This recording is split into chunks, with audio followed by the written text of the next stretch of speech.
Fanny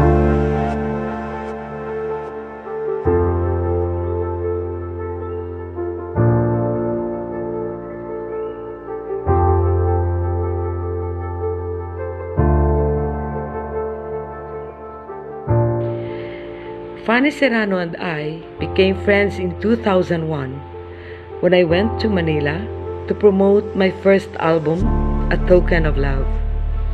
It was the late Tita Julie Benedicto, in one of her birthdays, who introduced me to Fanny.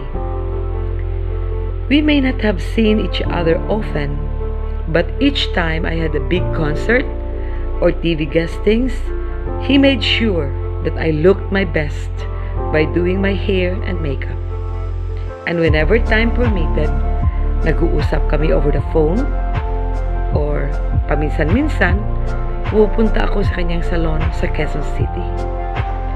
Langga Fanny, I am so sad nung malaman ko na namaalam ka na sa mundong ito. But rest assured, my sweet memories of you will stay with me forever.